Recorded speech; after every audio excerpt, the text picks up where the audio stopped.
In the world of One Punch Man, there's one element that's even more iconic than Saitama's unbeatable punch: his total bald head. But what if I told you that it's a specially designed cosmic energy antenna that absorbs the universe's most potent energy waves? Think of it like a satellite dish. It's pulling in cosmic power that amplifies his already unparalleled strength. The lack of hair creates a direct connection to the energy that fuels his devastating punches. Do you think I'm joking? Well, of course I am! But don't worry, we have 25 actual secrets about One Punch Man you didn't know. Things are gonna be very interesting. So, put on your sweaty gym outfit and let's get started. Number 25. In the first episode of the anime and the second chapter of the manga, fans meet a character named Split Chin Kid. This kid has a chin that looks a lot like testicles. After drawing nipples on a sleeping crab-like monster named Crabrante, the Split Chin Kid's life is in danger as the monster wakes up angry. Saitama, who would later become a hero, steps in and saves the kid's life. What Saitama doesn't know is that the kid is the grandson of a very rich person named Agoni. Agoni was so impressed by Saitama's actions that he actually started the Hero Association.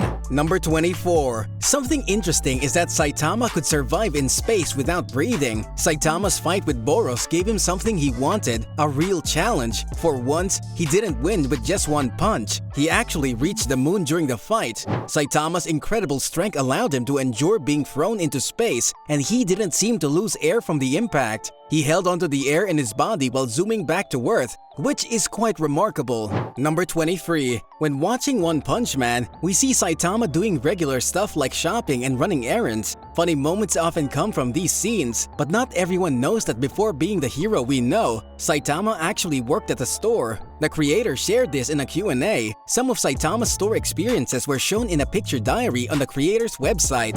Number 22. One Punch Man hardly sweats over anything. That doesn't mean rankings aren't helpful sometimes. On Saitama's Earth, dangers are rated on a 5-point scale. Level 1 is Wolf, like a basic threat needing 1 B-class hero or 3 C-class heroes from the Hero Association to beat. Tiger class is worse, risking many lives, needing 1 A-class hero or 5 B-class heroes. Demon threat risks a whole city, needing 10 A-class heroes or 1 S-class hero. Then there's Dragon level, risking multiple cities, no set way to handle them, but One Punch Man can. Lastly, God level danger threatens all of humanity. It's debated if Boros is God level, but he nearly defeated One Punch Man, so he's considered one. Number 21. While many superheroes dress in flashy clothes with spikes, chains and armor, One Punch Man chooses simpler attire. His outfit consists of a yellow jumpsuit, red boots, and gloves. This was done on purpose. The creator, One, wanted One Punch Man's appearance to be understated because there are already plenty of cool-looking characters. Instead of focusing on making him look flashy, One believed that his character's awesomeness should come from their personality, not just their appearance. Number 20. It becomes evident that Saitama's signature superhero suit draws inspiration from a children's show character named Anpanman, an uncanny visual resemblance coupled with a play on the name itself. Number 19. Saitama's immense strength doesn't seem to help him much in regular situations. This is shown when his power can't even help him squash mosquitoes. Despite being super strong, he will struggle with annoying bugs. In the anime, there's a funny scene where Saitama tries to kill a mosquito but fails every time, even though he's incredibly fast. Number 18. Saitama's hero outfit is made by a tailor he knew when he started as a hero. He saved the tailor's business, and later, Saitama wore this under his tracksuit. He doesn't say what it's made of, but it takes hits and stays mostly whole. Planning to make one for yourself, but only the suit won't help you to gain power like Saitama? You have to practice some powerful punches. So, why not try it on the subscribe button? If you are worthy, a bell icon will pop up, and who doesn't ring a bell when there's one in front of you? So, let's go to secret number 17. Number 17. The heroes and villains in One Punch Man come from different kinds of stories, not just Japanese ones. Some are like heroes from American comic books. Some people think Saitama's character is a response to Superman's. The artist Murata is a fan of Spider-Man too. Number 16. Saitama is an unusual name, but fans shouldn't think too hard about where it came from. The creator of One Punch Man, One, actually named the character after the place in Japan where he lives. Number 15. 13. There was a time when Saitama had money troubles. Before joining the Hero Association, he had part-time jobs to cover his expenses. He lived simply and mostly ate vegetables, which he still does sometimes. He even struggled to pay rent. Even Genos paid his rent sometimes. Being a hero for fun doesn't pay much, but it makes Saitama more relatable. Number 14. As Saitama got stronger and became the hero we know, he changed one big thing. He lost his head hair. Most of his body looks average, so his bald head stands out. Surprisingly, his muscles don't pop out of his suit, despite his feats. Number 13. One Punch Man's success on TV comes from its amazing animation, which blends different styles of anime. The studio behind it, Madhouse, also created other famous anime like Perfect Blue, Death Note, Ninja Scroll, and Paprika. Number 12. Animation studios have rotated in the show's history. Madhouse handled the first season, JC Studios animated the second, and MAPPA is set to deliver the upcoming season. Animation changes have generated mixed reaction from fans, underscoring the significance of consistent visual representation in a beloved series. Number 11. Yusuke Murata became famous for drawing One Punch Man. Even when he was young, he was good at drawing, and he even made some characters for video games when he was a kid. He became really famous in 2002 for drawing a comic about a sport called American football. After that, he found out about One Punch Man and loved it so much that he stayed up all night reading it.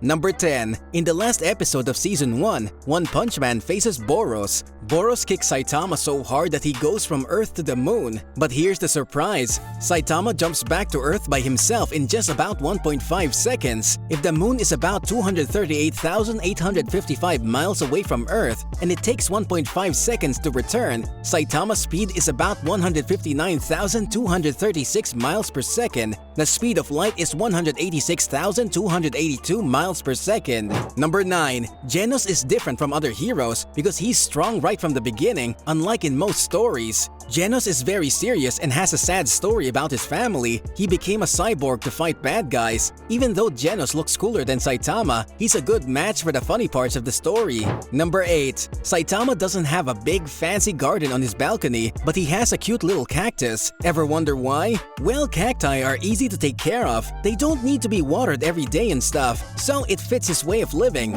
Number 7. In One Punch Man, there's a confirmation that the prediction Earth is in trouble is actually about God. This means God is now seen as the main villain in the series. God is the big problem in the comic One Punch Man. God is a strange being that really wants to get rid of all humans, but it's choosing to stay hidden for now and instead give powers to other people who think like it. Number 6. Before One Punch Man, Yusuke Murata and One worked together. In 2012, they made 2 short comic stories. Angry Warriors was a funny story about heroes who aren't really heroes saving a princess. Bullet Angel Fan Club was about a girl who fights bad guys secretly, but her classmates find out and start cheering for her. These stories were not released in English. Number 5. Even though Saitama mostly eats veggies, he treats himself occasionally. Once in a special episode, he goes to a restaurant with Genos. Genos tries to understand his master better. To everyone's surprise, Saitama orders a side of long, soft French fries. While Saitama is away, Genos takes one fry as proof, but when Saitama returns, he's disappointed to find the long fry he wanted missing from his plate. It turns out he prefers the long, soft ones over the short, crispy ones, which is a bit odd.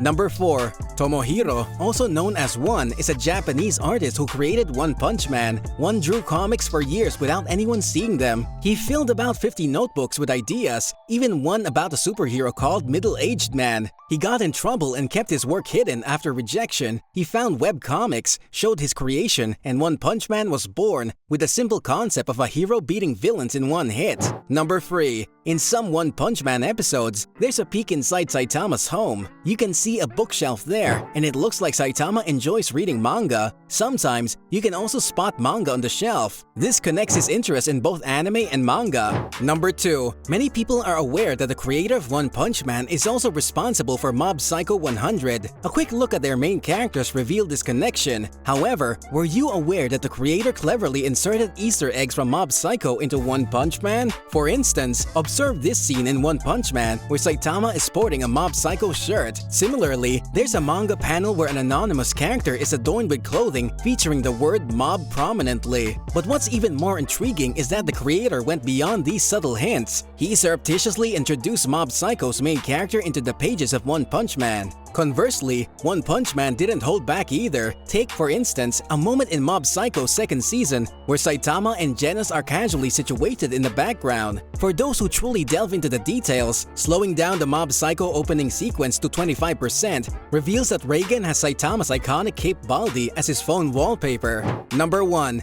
You might think someone who defeats enemies with a single punch has a tough workout routine, but Saitama's regimen is surprisingly doable. Besides running about 6.2 miles every day, he does 100 sit-ups, push-ups, and squats. While it might not suit everyone, those familiar with exercise could manage it. However, it won't give them superpowers like Saitama's. Well, it's time to wrap up. If you're hungry for more mind-bending revelations and hilarious insights, don't forget to hit that like button and subscribe to our channel. In our next video, get ready to uncover the untold stories behind another beloved series that'll leave you both amazed and entertained. Until then, keep those capes on and we'll catch you on the next adventure.